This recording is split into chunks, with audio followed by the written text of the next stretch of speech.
Could you hold on a moment, please? Could you hold on a moment?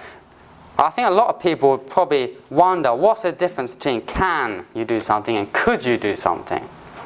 Could is a supposition. It's if this happens, would you be able to do this? Whereas can is at this current time, now, can you do this? Is it possible now? Whereas could, it seems a bit more polite. Why does it seem more polite? It's because it's saying if you decided to do this, would you be able to do it? It's like saying you haven't even decided to do it yet. Whereas if you say, can you do this? It's like the person's decided. It's like you've said, you're going to do this, and you're asking, can you do this? Whereas could is, it's not decided. So it makes it even more polite. It's like, if this was to happen, would you be able to do this? It makes it even more politer, more softer.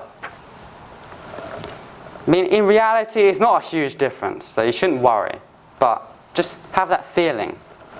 So can or could you hold on a moment? Just like before, really. Just a moment, hold on a moment.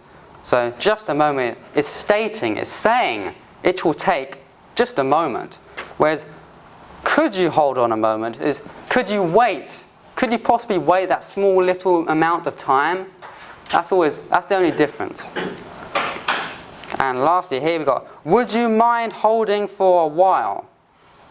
Would you mind holding for a while? Holding is generally holding. This is holding, usually holding the line on the phone. Like, hold the line means just stay on the line. Apart from on the phone, this might sound a little strange. Would you mind holding for a while? I mean, it's like, what are you holding? So I would use this only for a phone. Would you mind holding? Would it be okay? Mind. Does anyone know what mind means?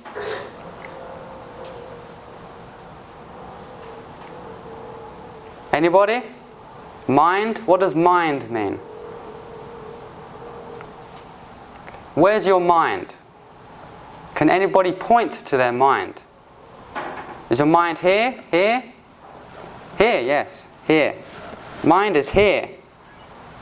So mind is using a head. I don't know if anybody here has been to England or London, but on the underground, the subway, there's always an announcer saying, mind the gap. Mind the gap. The gap is we've got the train and you've got the platform. And between the train and the platform, especially in London, there's this huge gap. You know, so you go on a train, it's like, wow, there's a big gap. So you have to go like this. So the announcer always says, mind the gap. Mind the gap. Basically saying, you know, use your head to see that there's a gap, you know. Watch out for the gap. Use your head, there's a gap. Mind the gap. And this is the same here. Would you mind holding? You know, would it be okay to, you know, in your head, would it be okay? Okay. Any questions about that? No? Okay. Thank you. Okay. Here's another thing. I was saying, when you get a chance, wait, so 28. Yeah, at the bottom of page 28, you can see it says, please call me back when you get a chance. I mean, there are many different ways of saying different phrases in English, and this is one example. When you get a chance. If you go back to page 30, at the bottom of the page, you can see, got when you get a chance. Get a chance. Get that opportunity to do something. This is talking about time. When you get a chance, when you get that time to do something. So here you can see on page 31, we have variations. When you have a moment, as we're seeing, we use a moment again, just that small amount of time, a moment. When you have a moment, just have is possessing, holding, having a moment, so just having that small amount of time. And at your convenience, well, this is a very different meaning, but can be used in the same way. At your convenience. When you are convenient. When it's convenient for you. Okay. When you get... So yeah, you I'm sure you can make many different variations by yourself, really. Even in business situations, you don't have to stick to these rules, you know. There's not one way of saying something. There's loads of ways. As long as you're polite, it's okay. So, when you get a chance, you can say, when you have time, when you are free, you know, when you're not busy. Just try to express what you're feeling at the same time and it'll be fine. As long as you're polite and using proper English grammar, it's fine. Okay. Okay, go to page 30 at the top. You can see, who's calling, please? Who's calling, please? I mean, I have to personally say there's a lot of weird use of commas in this book. I don't like to say that, but who's calling, please?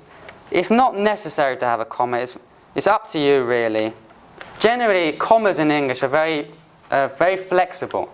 It's about having that pause so you can understand the sentence more clearly. A lot of the time, if you don't put that pause, that comma, it's very hard to understand the sentence. It's not about being grammatically incorrect. It's just difficult to understand because it could mean two different things, especially when you use things like and or. You know, you could say, he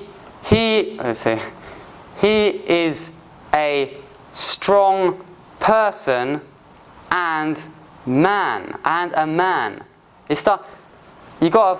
When you start splitting the ands, like make it longer, like he is a strong person at something and he does something and something. It starts to get vaguer, you know, less easy to understand what the and is actually connecting. Because it could be something and something, that's one thing, and something and something. Or it could be something and something and something and something. It starts to get very difficult to understand. That's why we have commas, to group everything together. This and this, this and this. That's why we use commas in that way, to group different things. And it's also used for pauses, you know. Like, if you said, hi, I am. You have that pause, where hi, I am. It's like it's connected, which grammatically it makes no sense. That's why, you know, we have these pauses and these grouping. This is done by commas. So, generally, who's calling, please? You don't really need the comma. It's like, who's calling, please? So it's about, you know, trying to express what you want. So, as I said, top page 30. Who's calling, please? Who is calling? Who is phoning?